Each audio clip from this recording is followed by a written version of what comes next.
Hi, I'm Major Gaurav Arya and you're watching the Daily News. James Marape, Prime Minister of Papua New Guinea, says about Prime Minister Modi that you are the leader of the Global South. Now, what is the Global South, ladies and gentlemen? Essentially, most of the poverty of the world is in the Global South. You know, most of the countries that are in the Southern Hemisphere, down, including India. Some of the countries are pretty well off.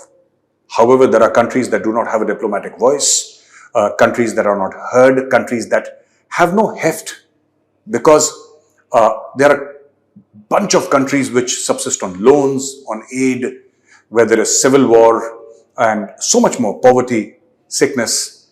And who speaks for these countries? I mean, come to think of it, who speaks for these countries? When India got the presidency of G20, this is something that Prime Minister Modi said in his first speech, and he said that India will talk not just about itself.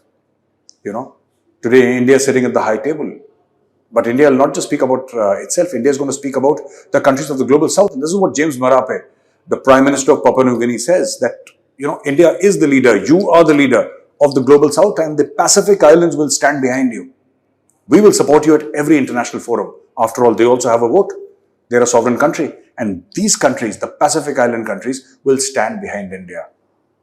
Anthony Albanese, the Prime Minister of Australia, he calls Prime Minister Narendra Modi, he says, you're the boss.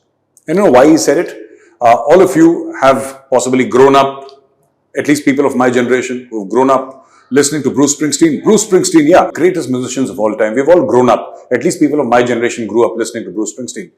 Born on the 4th of July, who can forget that iconic song, that iconic music? Now, the Prime Minister of Australia says that the last time he saw the stadium full was when Bruce Springsteen came. But when Prime Minister Modi came, there were more crowds to listen to him than to listen to Bruce Springsteen. And he says that he is the boss. That is, ladies and gentlemen, India's diplomatic heft. And I think India is going places because of clarity in the diplomatic policy, a certain aggression in the diplomatic policy, which was not seen before. I'd like to share a personal anecdote. Ladies and gentlemen, I was never interested in diplomacy. Geopolitics, yes. National security, yes. Never diplomacy. It was always something that boring men wearing ties did. I never understood diplomacy until Dr. Jaishankar became the foreign minister. Then suddenly diplomacy started looking like an action movie. And I started taking interest. Now, every statement made by the Foreign Office, I read very closely. I follow their Twitter accounts and I follow what they, have to say. It makes me extremely proud. As an Indian. Now, speaking of pride as an Indian, ICC, the International Cricket Council, has reported that Pakistan has finally agreed to come to India to play the World Cup. Earlier, Pakistan was saying that if India does not come to Pakistan to play the Asia Cup, we will not go to India to play the World Cup. India said that, yeah, it's pretty much your wish because we are not coming anywhere. Whether you come here or not, that's absolutely fine. We are not going to go to Pakistan. That much is final. So Pakistan came up with a hybrid model. So Najam Sethi, the chairman of the Pakistan Cricket Board, said that, we'll go in for a hybrid model where India can play its matches with other countries in neutral venues like the UAE, etc. So there was some debate about it. I don't know what has triggered this, but ICC has reported that Pakistan has said yes to the World Cup. So the Pakistanis are coming. I was not very keen for the Pakistanis to come, and I was never keen for India to go to Pakistan anyway. Because I believe we should not have any sort of relation with Pakistan, whether it's trade, commerce, music, films, cricket, nothing. They wanted a country, they've got a country. Now, what else do they want from the Indians? So, ladies and gentlemen, another comment by Imran Khan, which is back in April, not right now. This is May. In April, he made this comment that, and it's doing the rounds of social media right now. Imran Khan said that, India has become too proud. It's become arrogant, which is why it does not allow Pakistani players to play in the IPL. No, the reason why we don't allow Pakistani players is not because we've become arrogant. It is because you're terrorists and we want nothing to do with you. We can't allow you to come and play in India. World Cup is something that we have to. I mean, this is something that is multilateral. This is something that the whole world does. If I had my way, if I was in any position of authority, I would not have allowed Pakistani players or Pakistanis per se to step on Indian soil. Pakistani of any disposition whatsoever. But today, I mean, fine, they're coming for the World Cup, but Imran Khan saying that India gives so much of money, which is why India has become arrogant. We earn that money. We earn that money. We are not arrogant, but certainly we are proud because we have earned that money through our brains, our hard work. Unlike Pakistan, which keeps on begging the world for money. Your foreign exchange reserves are nothing but a result of your beggary. Our foreign exchange reserves, more than 100 times yours, are a result of our hard work. We sweat, we bleed, we work day and night, and therefore we have a $600 billion reserve. That is why the BCCI has made profits of $6 billion this year. $6 billion for the BCCI. That is far more than the entire foreign exchange reserves of the Islamic Republic of Pakistan.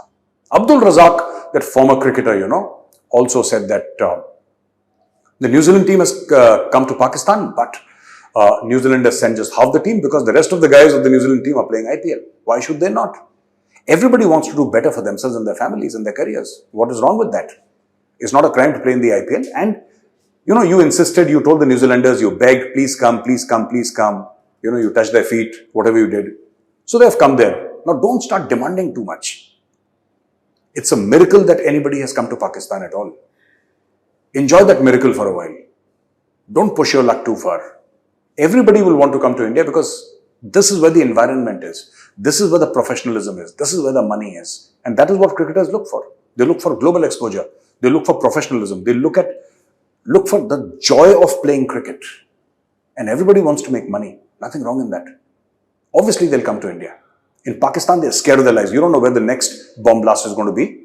Or the next time Imran Khan says, take over the streets. Let's enter the cricket stadium. Let's teach these New Zealanders a lesson. Why would New Zealand even want to, come to Pakistan to play cricket? Defies all logic. Anyway, as far as the G20 is concerned, ladies and gentlemen, people are having a ball of a time. The delegates are going around shikaras at the Dal Lake and, generally having fun. India is giving a message to the world that, we've done well for ourselves and welcome to Kashmir. It's a perfectly normal place and it's part of India, will forever be a part of India. Bilawal Bhutto is frothing at the mouth and he's congratulating China, congratulating Saudi Arabia, the countries that did not take part in the G20 summit in Kashmir. But let me tell you, it doesn't matter. It doesn't matter. Pakistan has clearly lost the plot. And if one or two countries or three countries did decide to stay away, it was not because of Pakistan, it was because of China. So Bilawal Bhutto may like to take the credit, but it's China's doing, not Pakistan, because if Pakistan had any diplomatic heft at all, I challenge the Pakistani foreign minister and I challenge the nation of Pakistan. Why don't you have an OIC summit in Pakistan-occupied Kashmir? You call it Azad Kashmir, right? So have it in your quote-unquote Azad Kashmir. Call an OIC gathering in Azad Kashmir. Host them for 3 days. I know you don't have the money. You can borrow money from China once more. Mortgage some small town or city. Mortgage it, get money from the Chinese and host the OIC. And talk to them about what is happening in Indian Kashmir. Talk to them about the terror inflicted upon the hapless masses. Give them your propaganda stories. Come on, why don't you do it? So thank you, ladies and gentlemen. Thank you for watching this video. That's all for the day. I'll come back next day again with some great news. Till then, take care of yourselves and Jai Hind.